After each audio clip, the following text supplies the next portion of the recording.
Hi, my name is Галя and welcome to my channel Галя's Orchids, орхидеите на Галя.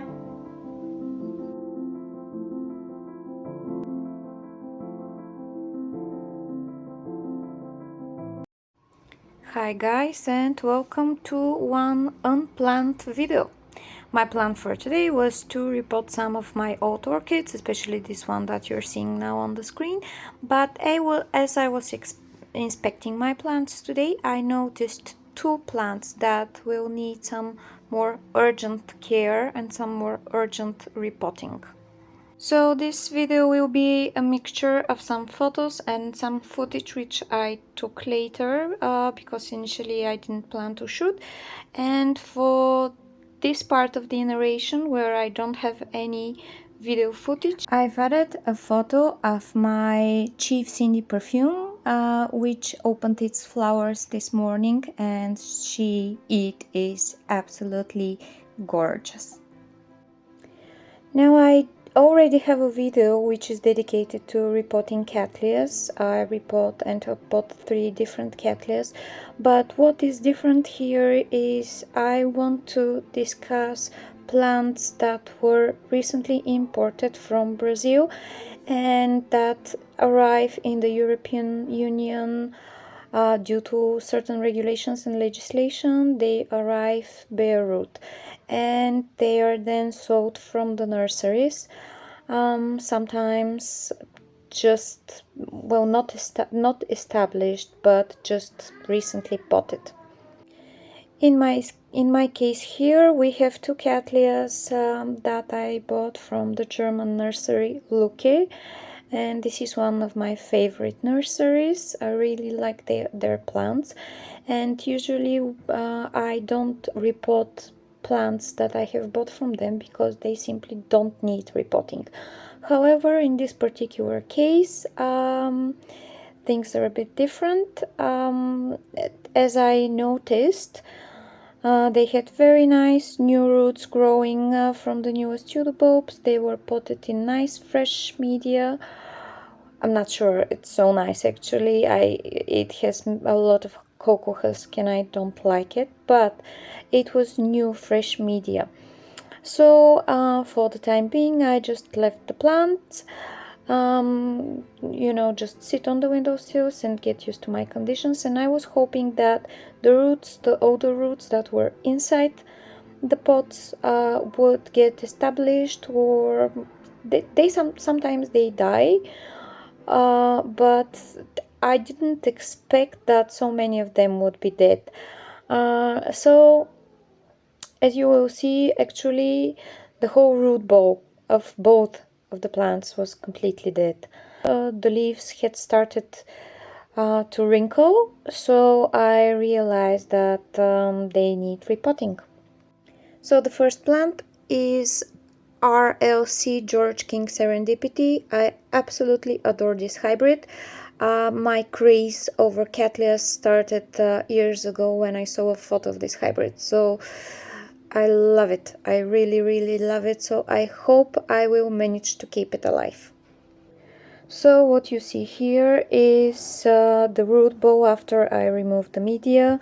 As you can see, the roots are completely dead. I removed 4 of the oldest leaves, 4 of the oldest pseudobulbs, and then I cleaned the rhizome very, very well. I sprayed it with hydrogen peroxide to remove any leftovers, any left dead matter.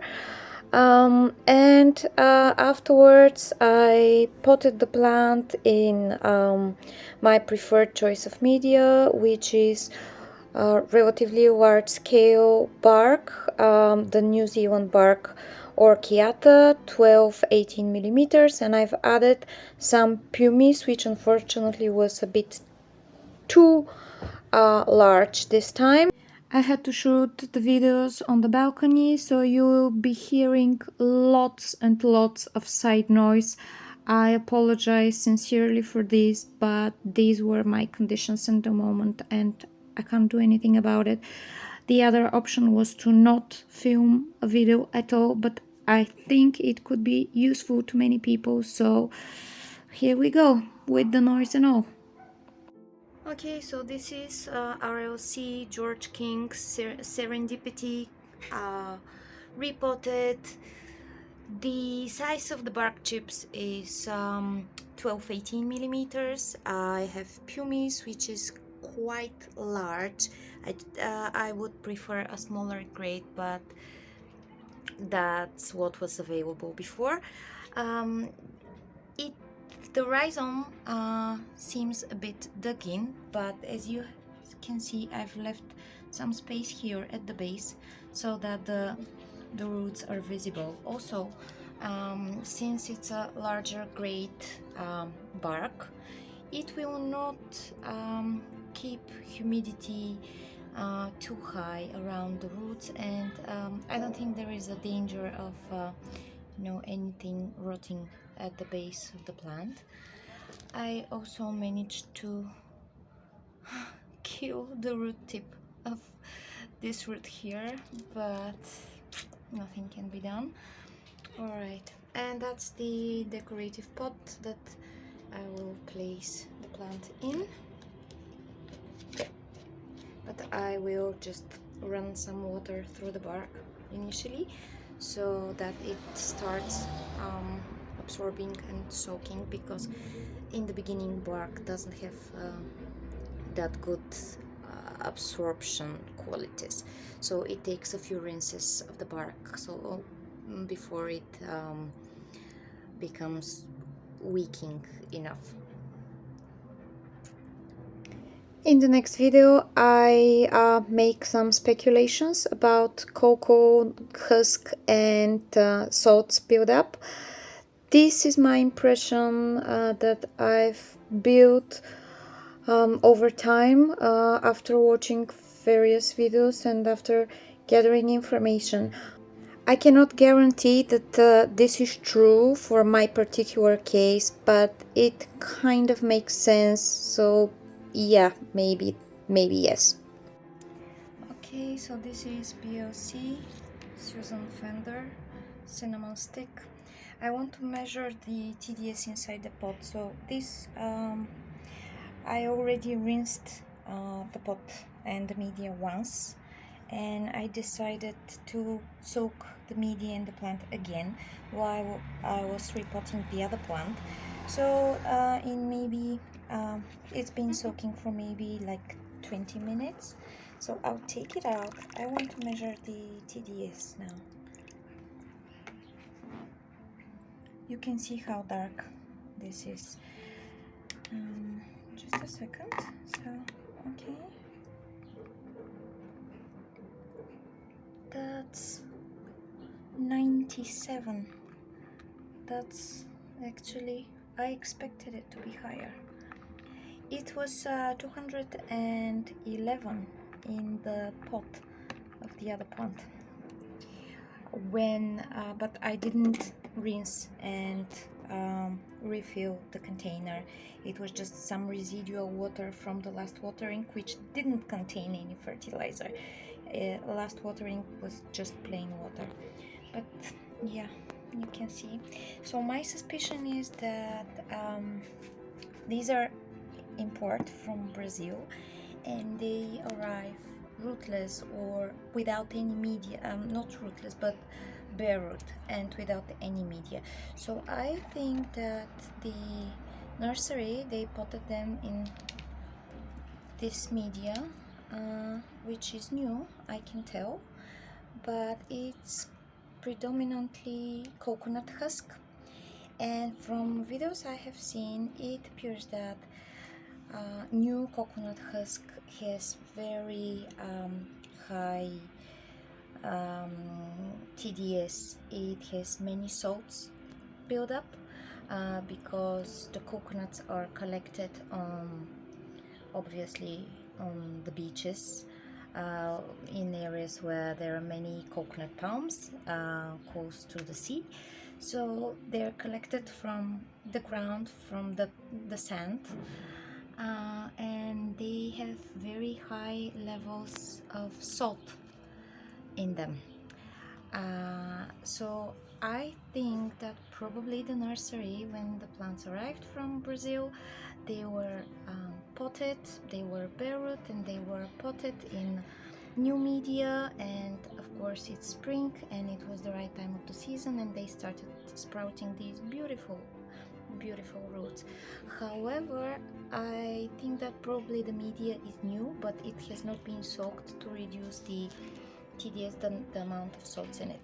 So the plants, in addition to losing their old roots, that's what usually happens, but not always, and not in the extent that we saw in the other plant. But I think that probably because of the high TDS, because of the great amount of salt, the roots inside died completely, and what I saw on the newer roots was some burning where the roots were touching the media. So yeah, I had to repot, and I'll be continuing with the repotting of this one. Same here, the root ball is completely dead, completely dead.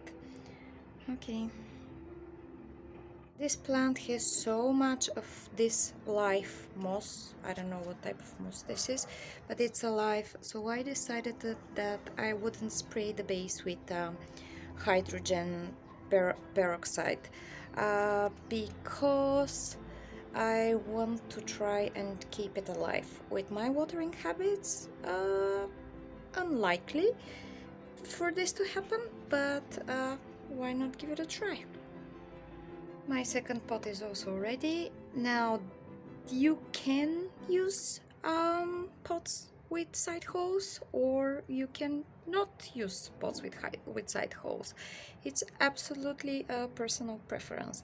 In my case, what I do is I make holes in the pots, but I always place them afterwards in decorative pots, decorative containers. So what I'm trying to do, and you know, I've kind of found the good ratio of humidity around the roots and type of media and my environment, and this works well for me in my environment. And what happens is, when I place the pot into decorative container, the side holes provide more aeration around the roots.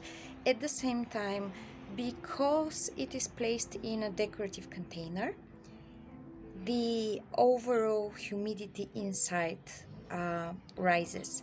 So what I'm trying to achieve is higher humidity around the root, while at the same time I provide more airflow.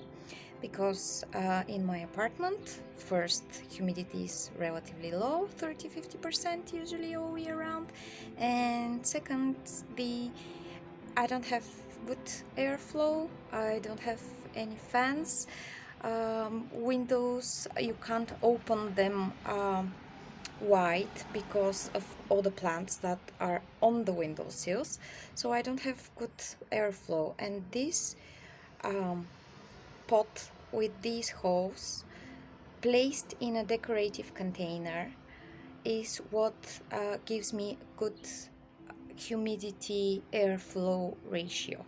And this is the second pot, the second plant ready. This is Susan Fender cinnamon stick. I didn't remove any back bulbs this time, and I didn't spray with hydrogen peroxide this time because of this live moss here, which I will be curious if it will survive, having in mind I don't water very often. Now I think I kind of overdid it with the pumice in the other pot.